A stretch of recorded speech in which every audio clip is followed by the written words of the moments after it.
Hello everyone, welcome back to my channel. তো আজকে চলে এসেছি আরও একটা ব্লগ ভিডিও নিয়ে। তো দেখে বুঝতেই পারছো টোটোতে করে যাচ্ছি, আর কোথায় যাচ্ছি সে সবটুকু কিন্তু তোমাদেরকে নিশ্চয়ই জানাবো। তো তোমরা তো দেখেইছো ভিডিওতে, আমার শুনেইছো যে আমি কিন্তু গুনগুনের শরীর ভালো ছিল না বলে শিলিগুড়িতে এসেছিলাম। তো এখন গুনগুন ভালো আছে, তো আমি কিন্তু চলে যাচ্ছি আবার জলপাইগুড়িতে। তো এখানে মা বোনের সাথেই আবার চলে যাচ্ছি। তো এখানে মা আর বোন কিন্তু টিকিটের কাউন্টারে দাঁড়িয়েছিল, দেখতেই পেলে টিকিট কাটা হয়ে গেছে। তো ততক্ষণ ভাবলাম গুনগুনকে নিয়ে একটু ভিডিওই করে নিই। তা আমাদের কিন্তু এখন বাসেও চলে যাবো, তাহলে বাসও চলে এসেছে। আর দেখো বাসে কিন্তু বসেও পড়েছি গুনগুনকে নিয়ে। আর গুনগুন দেখো এদিকে তাকিয়ে দেখে বলছি একটু ভালো করে তাকাও, ও কিন্তু দুষ্টুমি করছে তোমাদের সাথে। দেখেছো কেমন করে রাখছে মুখটা কি, আর দেখো জিভ বার করে তোমাদের সবাইকে দেখাচ্ছে। তো যাই হোক, একটু পরে কিন্তু আমাদের বাসটাও ছেড়ে দেবে। আর যদি ভিডিও করি তো তোমাদেরকে নিশ্চয়ই দেখাবো। আর ভীষণ গরম লাগছিল, যতই বৃষ্টি হোক না কেন আমরা কিন্তু বৃষ্টি মাথায় নিয়েই কিন্তু এসেছি। তাও কিন্তু ভেতরে না একটা ভ্যাপসা মতন গরম আছেই। আর বোন বসেছিল পেছনের সিটে, আর সামনের সিটে আমি আর মা গুনগুনকে নিয়ে বসেছি আর কি। তো যাই হোক, এখন তো বাস একটু করে ছেড়ে দিবে। আর মানে কি তোমাদেরকে বললামই, আর বৃষ্টি মাথায় নিয়ে এসেছি। বাড়ি থেকে যখন বেরিয়েছি না টোটোতে, তখন প্রচণ্ড পরিমাণে বৃষ্টি হচ্ছিলো। তো এই বৃষ্টি নিয়েই কিন্তু বেরিয়ে পড়েছি জলপাইগুড়ি পথে রওনা দেওয়ার জন্য। আর দেখো বাস আমাদের ছেড়ে দিয়েছে। আর পরিবেশটা এত ভালো লাগছিলো দেখতে, তো ভাবলাম ওটাও কোনো তোমাদেরকে দেখাবো না, একটু দেখিয়ে দিই। বৃষ্টি ভেজা গাছগুলো কত সুন্দর লাগছে দেখতে। তো বাস থেকে নামার পরে কিন্তু কোনো আর ভিডিও করিনি। এখন একদম বাড়িতে চলে এসেছি। আর বাড়িতে এসে দেখতে পাচ্ছো ভাতও বসিয়ে দিয়েছি, আর পাশে হচ্ছে মাছ ভাজা। তো আমাদের কিন্তু অনেক আগেই আসার কথা ছিল, মানে প্রায় একটা, দেড়টা, আড়াইটার মধ্যে আমাদের ঢুকে যাওয়ার কথা ছিল আর কি। দেড়টা না, সরি, আড়াইটার মধ্যে। তো যেহেতু মানে বৃষ্টির মধ্যে পড়ছিল খুব, আর বাসটা না খুব আস্তে চালাচ্ছিল, তো তার জন্য দেখো আমাদের 3:30টার সময় বাড়িতে ঢুকেছি আর কি। তো এখানে এসে কিন্তু ভাতও বসিয়ে দিয়েছি, আর গুনগুনের জন্য মাছ ভাজা বসিয়ে দিয়েছি। আর এদিকে কিন্তু মা আর বোন ঘরটাকে গুছিয়েও নিচ্ছে। আর একদম চলে যাব দ্বিতীয় পার্টের ব্লগে। আর সকালে দেখো, সকাল থেকে আবার শুরু করে দিয়েছি ব্লগটা। আর সকালে ঘুম থেকে উঠে কিন্তু ফ্রেশ হয়ে নিয়েছি, স্নানটা আমার সব কমপ্লিট, যেহেতু গুনগুনকে স্কুল নিয়ে যেতে হবে। তা আমি কিন্তু অনেক সকালেই উঠেছি ঘুম থেকে। আর দেখো তোমাদেরকে ওয়েদারটা দেখিয়ে দিই, একদম পুরো মেঘে আচ্ছন্ন একদম। আর দেখো গিরিগিরি বৃষ্টি হচ্ছে, মানে তোমাদেরকে বৃষ্টিটা একটু দেখাতে পারবো, তোমরা বুঝতে পারবো কি না বুঝতে পারছি না। ওই দেখো, মানে একটুখানি বুঝতে পারছো, ঝিরঝির করে কিন্তু বৃষ্টি পড়ছে। তো এটা কিন্তু দুদিনের ব্লগটাই তোমাদের সাথে দেখাচ্ছি আর কি। তো যাই হোক, বেশ ভালো লাগলো সকালে ওয়েদারটা। এখন কিন্তু চলে যাব রান্নাঘরে। আর ভাবলাম তোমাদেরকে একটু দেখিয়ে দিই, তোমরা তো পছন্দ করো আমার শ্বশুরবাড়ির ছাদ বাগানটা দেখতে, তাই তোমাদেরকে একটু দেখিয়ে দিলাম। ওই দিকটা দেখো, একদম মনে হচ্ছে কি ফরেস্টের মতন দেখা যায় ওই দিকটা একদম। তো চলো তোমাদেরকে রান্নাগুলো কী করছি চলো তোমাদেরকে দেখিয়ে দিই। তো আমি কিন্তু ভাতটা বসিয়ে দিয়ে মানে চলে গেছিলাম ছাদে আর কি, মানে রান্না কিছুটা বসিয়ে দিয়েছিলাম ছাদে যাওয়ার আগে, যাতে সুবিধা হবে। আর যেহেতু গুনগুনের স্কুল আছে, তার জন্য আমাকে তাড়াতাড়ি করে রান্নাটাও করে নিতে হবে। আর যেহেতু মা বোন সাথে আছে, তো ওই জন্য আমার অতটা চিন্তা নেই, কেন গুনগুনকে কিন্তু মা বোনই সম্পূর্ণ সারিয়ে রেডি করে দিবে। মানে ওদের স্কুল, মানে মা বোন যখন থাকে তখন আমার কোনো চাপে নিতে হয় না, কেন ওরা দুজনই গুনগুনকে খাওয়ানো থেকে আরম্ভ করে রেডি করানো সমস্ত কিছু কিন্তু আমার মা বোন দুজনে মিলেই করে নেয়। তাই আমার খুবই সুবিধা হয়। আর এদিকে ভাতটাতে অর্ধেক হয়ে গেছে, ধরো নামাবো। আর এখানে আলু করলা ভাজা বসিয়ে দিয়েছিলাম। আর আজকে করবো একটুখানি পটল আলুর রসা।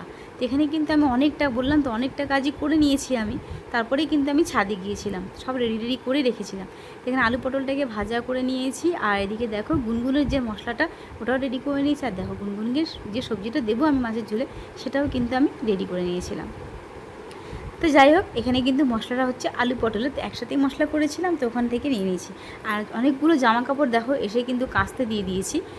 যেহেতু বৃষ্টির দিন, তাই জন্য আমি ভাবলাম যে ওয়াশিং মেশিনেই দিয়ে দিই সব জামা কাপড়গুলো। তো এসেও কিন্তু সমস্ত চাদরটাতে যে উঠিয়েছিলাম সেগুলো সব আমি মেশিনে দিয়ে দিয়েছিলাম। তো সেগুলোই কিন্তু কাচা হচ্ছে। আর এদিকে দেখো আলু করলাটা প্রায় হয়েই গেছে, আর একটু মানে ভাজা হলেই কিন্তু নামিয়ে নেব। আর এই আলু করলা ভাজাটা কারা কারা পছন্দ করো অবশ্যই আমাকে একটা কমেন্টে জানিও। আমি কিন্তু আলু করলা ভাজা খেতে ভীষণ ভালোবাসি, শুধু আমি না, আমার মা বোনও খুব ভালোবাসে খেতে। তো যাই হোক, মশলাটা কিন্তু কষতে বসিয়ে দিচ্ছি। সেই সব কিছু তোমাদেরকে আর দেখালাম না, কেন এতটাই দেরি হয়ে যাচ্ছে। আমাকে তো ঘড়ির কাঁটা দেখে দেখে কাজ করতে হচ্ছে, যেহেতু আমাকে কিন্তু 10:30টার মধ্যে, মানে 10:30, 10:35-এর মধ্যে আমাকে বেরিয়ে যেতে হবে স্কুলের পথে। তো তার জন্যই কিন্তু আমি সমস্ত রান্না কিন্তু খুব টাইম দেখে দেখে করছি। তো দেখো এখানে আলু পটল কিন্তু কষাও হয়ে গেছে। আর এখানে দেখো জলটাও দিয়েছে। আর কেউ বলবে যেটা বিট দেওয়া হয়েছে, এই রান্নাটাই কিন্তু বিট দিয়েই করা হয়েছে। আর দেখে মনে হচ্ছে কাশ্মীরি লঙ্কার গুঁড়ো দিয়েছি একদম। তো এরকম যদি কারোর বাড়িতে যদি কোনো সব অপশান থাকে, হয়তো নেই, হয়তো মশলা, হয়তো লঙ্কার গুঁড়ো নেই কিংবা কাশ্মীরি গুঁড়ো লঙ্কার গুঁড়ো নেই, তারা কিন্তু চাইলে কিন্তু বিটটা ইউজ করে দেখতে পারো। তো এখানে দেখো আমি পেঁয়াজটাকে ভাজা ভাজা করে নিয়েছি, আর ডাল ফোড়ন দেবো আর কি। ডাল ফোড়নের জন্যই কিন্তু পেঁয়াজটা রেডি করছিলাম। তো এখানে ডাল করেছি, আর আলু করলা ভাজা, আর আলু পটলের তরকারি। তো ডালটাকে কিন্তু আমি প্রেশারে না সিটি মারিয়ে নিয়েছিলাম আগে। তো এখানে কিন্তু ডালটা আমার ফোড়ন দেওয়া হয়েছে, ফোড়নটা তোমাদেরকে দেখালাম না, দেখো তোমাদেরকে রান্নাগুলো দেখিয়ে দিলাম। তো করলা ভাজা দেখতেই পেলে, আর ডালটাও দেখিয়ে দিয়েছি। আর এখন সোজা চলে যাব মাছ ভাজা করতে, কেন গুনগুনকে মাছের ঝোল করে দেবো। তার জন্য সবগুলো মাছই আমি লবণ হলুদ মাখিয়ে নিয়েছি, দেখো তো গুনগুনে রান্না হবে, প্লাস আমাদের মাছের ঝোলটাও হবে। তো আমি এখন মাছগুলোকে একে একে সব ভেজে নেবো। আর পাশে কিন্তু প্রেশার কুকারে গুনগুনের যে রান্না করব তার সবজিটা কিন্তু আমি সেদ্ধ বসিয়ে দিয়েছি। আর সেদ্ধ করলে না একটু তাড়াতাড়িও হয়ে যাবে, ওটা দেরি হবে না, তার জন্য কিন্তু আমি সেদ্ধ করে নিয়েই করছি আর কি। আর যেহেতু এখন ঘড়িতে কিন্তু এখন বাজে 9টা 10, তো 9টা 10-এর মধ্যেই কিন্তু আমাকে মানে 10টার মানে 10:30টার আগে আমাকে সব কমপ্লিট করে নিতে হবে। আর এখানে দেখো হাজব্যান্ড অফিসে যাবে, তার জন্য কিন্তু খাবারও রেডি। তো ওকে কিন্তু খেতেও দিয়ে দিয়েছি। আর এদিকে দেখো গুনগুনে মাছের ঝোলটাও বসিয়ে দিয়েছি, তোমাদেরকে আর দেখালাম না, কেন দেরি হয়ে যাচ্ছিলো, তাড়াতাড়ি করতে হবে দেখে, তাই জন্য খুব তাড়াতাড়ি করে রান্নাটাও করে নিয়েছি। তো যাই হোক, রান্নাবাড়ি কিন্তু আমার একদম কমপ্লিট। তো আমি কিন্তু রেডিও হয়ে নিয়েছি, আর গুনগুনকেও কিন্তু রেডি করে দিয়েছে মা আর বোন। তো এখন কিন্তু চলে যাচ্ছি স্কুলে, চলো গুনগুনের মুখেই শুনে নাও।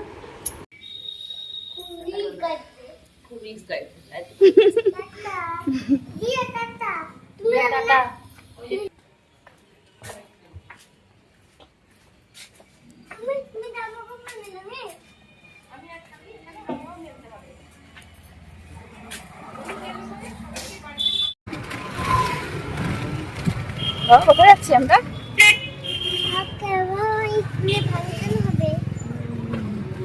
তো ওদের স্কুলে যাচ্ছি এখন স্কুলে, আর ওদের স্কুলে আছে 15 আগস্টের জন্য মানে